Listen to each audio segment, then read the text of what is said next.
Okay, today I want to do the third installment of what's on my bookshelf, the European edition. So I'm going to get into the father of European comics, who is Hergé, the creator of TinTin, which you are probably all familiar with on some level. Brilliant, clean line style artwork. And really, this is the foundation of French comics. We'll talk a little bit about how French and European comics in general have influenced American comics, but also how American comics kind of snuck in and helped start this industry in the first place. The French comic industry is referred to as the Franco-Belgian style. It's a very different publishing apparatus. It's also very recognized and culturally respected in the European countries. So I'm going to start with Hergé. We'll look at some other artists and try to get to Moebius, who along with his generation of cartoonists formed Metal Hurlant or heavy metal and brought European comics to a whole new level of respectability. In fact, at this time in the 60s, the French government bestowed upon comics the distinction of being the ninth art form, following architecture, sculpture, painting, music, dance, poetry, film, and television. A 10th would later be added: video games. Okay, so I love this. Comics throughout Europe are generally referred to with their French name, which is bande dessinée, which literally means strip, drawn strip. In Spain, they are called TBOs, which is a phonetic spelling of TBO, which was one of their more popular monthly newsstand compilation books that kids would pick up. In Italy, this is probably my favorite. They are called fumetti. Fumetti is translated into little smoke. And refers to the word bubbles that we are also charmed by. If you disappear for 10 years and somebody asks you what you've been up to while you're working on your epic graphic novel series, you can say, oh, nothing, just a little smoke. So one thing I always think about with TinTin is how the stories remind me a little bit of Scooby-Doo, the Hanna-Barbera cartoons, which you're all probably familiar with, which used to drive me crazy because they promised all these monsters and supernatural intrigue. But really, it was always just an old man with a mask on that got revealed at the end. TinTin, however, is the best version of that scenario in that there's a whole lot of intrigue, there's a whole lot of promised mysticism and adventure. Mysteries around the world. TinTin is a detective, like the kids in Scooby-Doo, but there's always something kind of on the periphery that he's exploring. And even though the adventures generally stay in kind of a real world, they throw lots of curveballs. TinTin in Tibet is a great example of this. You see, we've got the Yeti tracks promising all this craziness.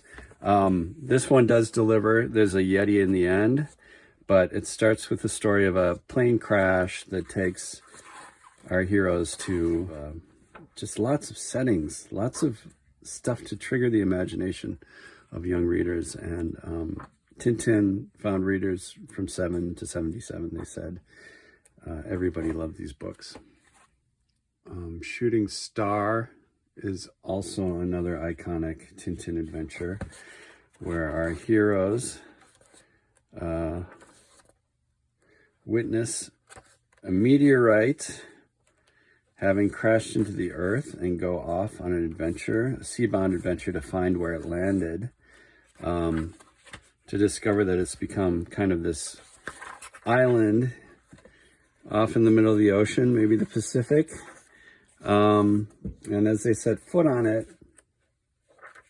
strange things happen. These giant mushrooms grow instantaneously, giant trees, huge insects, crickets, just a bizarre, surreal, amazing story that somehow feels rooted in reality, but really notches up the fantasy too in sly ways. Again, these are so influential, so iconic.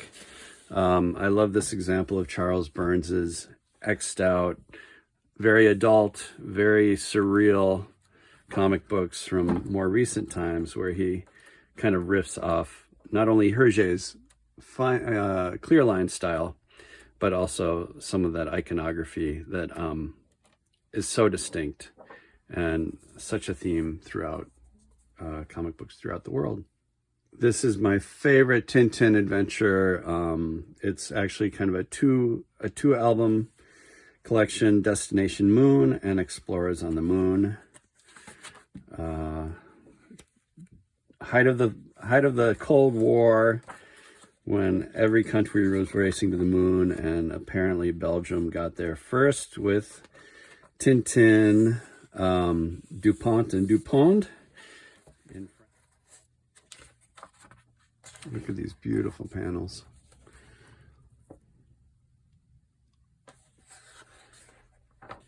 Quick edit. I just did a date check, and Tintin's Explorers to the Moon was created in 1952, which means that Tintin and his band of heroes flew through space, catching cosmic rays, with Thompson and Thompson, or DuPont and DuPont, growing their crazy red beards 10 years before the Fantastic Four themselves took their journey, which turned, of course, Thing into a big orange monster in 1961 or 2. Kirby drew the cosmic rays on this one, though. So one thing I want to point out about Tintin's Adventures to the Moon is how incredibly well thought out this rocket ship is that takes our characters into outer space. Here is a diagram of the entire rocket. It might be a little hard to see in reflection, but it's got the rockets, the airlocks, the control cabins, and the living quarters designated here. And what that does, this is early on in the story, is gives your mind a frame of reference for when they actually occupy the rocket. And once they're inside of it, there's all these hatches and ladders and spaces that feel so real. You never doubt the veracity of the fact that they are on a rocket, which is where most of the adventure takes place. Really, it's conversations inside. There's a stowaway later. He pops up out of one of the hatches. But your mind can almost draw a map of this space, even the bunks that they sleep on. So this is what made Tintin and Hergé so special, is that when he created fantasy, he created it in such a clean, believable way that your mind really never has a chance to disbelieve. And they're really exciting, beautiful adventures. I was just going to insert here that if you are a fan of Wes Anderson movies, which I am to a degree, you can tell the influence of Hergé and TinTin all over them. The way he creates dioramas and plans for places like the ship in Life Aquatic, or the hotel in Grand Budapest Hotel, these are all something Hergé would have done. I also think there's a great connection between the characters and some of the slapstick humor he uses. Again, the artistry is remarkable. Sometimes it works better in comics, sometimes it works better in film.